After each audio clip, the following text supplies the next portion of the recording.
बड़ी बात होती है सेल्फ इंट्रोस्पेक्शन। सिर्फ अंडरलाइन करना नहीं होता, आपकी क्षमता कितनी, आपकी ताकत कितनी कम है, बढ़ा लो। ऐसी ताकत का क्या फायदा? क्षमता सबकी बराबर है, कोई कम यूज करता है, कोई ज्यादा यूज करता है। अपनी इंटरनल क्षमता को बढ़ाओ। 3 महीने अगर 20 पेजेस लिख ले गए, सेल्फ इंट्रोस्पेक्शन, आपकी क्षमता कितनी, आपकी ताकत कितनी कम है, बढ़ा लो। भाई पहले दिन जॉगिंग करने जाओगे तो 20 किलोमीटर करोगे, और 20 किलोमीटर कर लिए तो शाम को आईसीयू में मिलोगे। जब भी हम कोई काम शुरू करते हैं तो हमारा मन बड़ा एक्साइटमेंट में रहता है। जैसे बड़ी छोटा सा एग्जांपल है, जब हम स्कूल में थे और क्लास चेंज होती थी, ये 3rd से 4th में गए, तो जब 4th क्लास की किताबें आती थी नई नई, उस दिन पढ़ने का बड़ा मन करता था। फिर 10 दिन बाद जब वो किताबें पुरानी हो जाती थी तो वही किताबें देखने का मन नहीं करता था। ये मन का नेचर है, एक्साइटमेंट। नहीं नहीं बाइक घर में आई, खूब चलाए 3-4 दिन, बाद में देखने का मन ही नहीं किया। मन का नेचर है, एक्साइटमेंट। नहीं नहीं बाइक घर में आई, खूब चलाए 3-4 दिन, बाद में देखने का मन ही नहीं किया। अपनी ताकत, क्षमता सबकी बराबर है, कोई कम यूज करता है, कोई ज्यादा यूज करता है। Self introspection. एक साहब का उनकी वाइफ से झगड़ा हो गया, वाइफ ने बेलन लेके दौड़ा लिया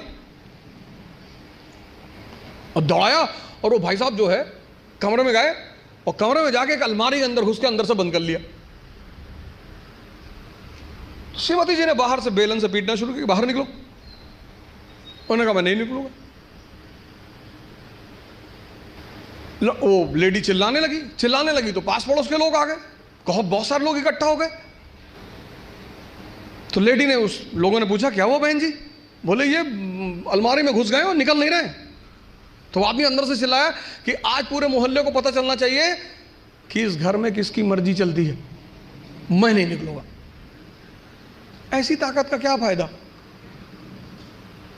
जब तुम अपने आप को दरवाजे में बंद करके और शेर बन रहे हो? क्षमता सबके पास है। ये 2 पेट हैं, मैं बार बार कहता हूं, एक पेट ये, एक ये।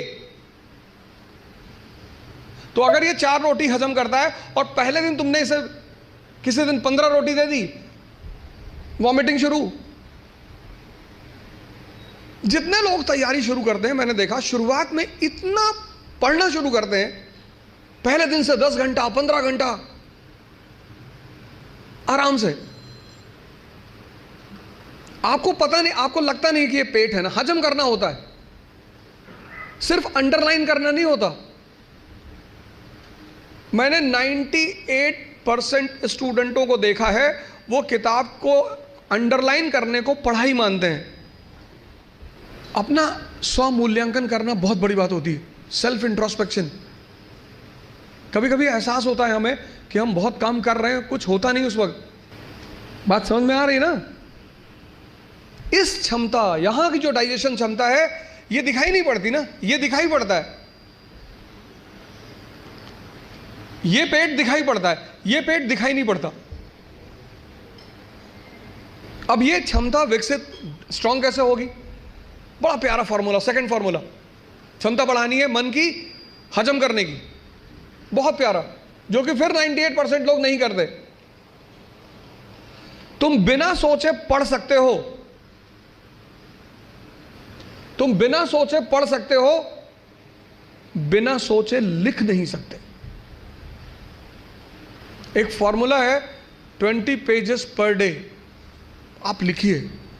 आप किसी भी कोचिंग जाते हैं, कहीं भी जाते हैं, कोई टॉपिक खत्म होता है, उस टॉपिक को आप कम से कम 5 बार लिखिए। अब पढ़ने की आदत छोड़िए, लिखना शुरू करिए। जितना आप लिखेंगे उतना सोचने की क्षमता या हजम करने की क्षमता डेवलप होगी। भाई पहले दिन जॉगिंग करने गए, 2 किलोमीटर गए, 5 दिन 6 दिन 2 किलोमीटर जाते रहे, फिर 10वें दिन 5 किलोमीटर, क्षमता बढ़ी ना? एक दिन में नहीं बढ़ेगी। अपनी इंटरनल क्षमता को बढ़ाओ। नहीं बात क्लियर हुई? हाँ, कितने लोगों को इस बात का वो रहता है। मुझसे बहुत सारे लोग मिलते हैं, सर हमें कुछ याद नहीं रहता। आपने हजम ही नहीं किया। मूवी आपको पूरी याद रहती है ना, नॉवेल पढ़ा आपने पूरी याद रहता है, पूरा नॉवेल, एक एक लाइन, एक एक कैरेक्टर याद है। ये क्यों नहीं याद है? क्योंकि आपने हजम करने की कोशिश नहीं की। अपनी इंटरनल कैपेसिटी को पहचानो, पहचानो। यही तो है सेल्फ इंट्रोस्पेक्शन। और अगर वो कम है, बढ़ा लो। 3 महीने, 90 दिन का कोर्स है ये। 3 महीने, 3 महीने अगर 20 पेजेस लिख ले गए तो तुम बिलीव नहीं करोगे कि तुम्हारे सोचने की क्षमता कितनी डेवलप हो जाएगी, हजम करने की क्षमता कितनी डेवलप हो जाएगी। अपना मूल्यांकन, अपनी ताकत को समझना कि मेरा पोटेंशियल लेवल क्या है। क्लास खत्म हुई, आप घर गए, आप जो 2.5 घंटा पढ़ा है उसको रीराइट करने की कोशिश करो। संभावना है कि आप सिर्फ 30% लिख पाएंगे, शायद। कुछ लोग तो 10% भी नहीं रिकॉल कर पाते। अपनी जो क्षमता है अंदर की, उसको इंट्रोस्पेक्ट करने में कोई कमी नहीं है, कोई दिक्कत नहीं है। सेल्फ इंट्रोस्पेक्शन करो। दूसरा काम, अपनी क्षमता को पहचानो। अगर कम है, अगर तुम 2 किलोमीटर सिर्फ वॉक कर सकते हो एक दिन में, कोई बात नहीं, उसको 25-30 किलोमीटर तक पहुंचाओ। अब पुणे से निकलेंगे और भी ज्यादा IAS PCS, क्योंकि अब पुणे में आ गया है इकरा IAS, जहां ओझा सर की देखरेख में होगी UPSC की best preparation. We have best faculties from Delhi. Online and offline batches starts at ICRA IAS by Ojha Sir, Sadashiv Peth, Pune.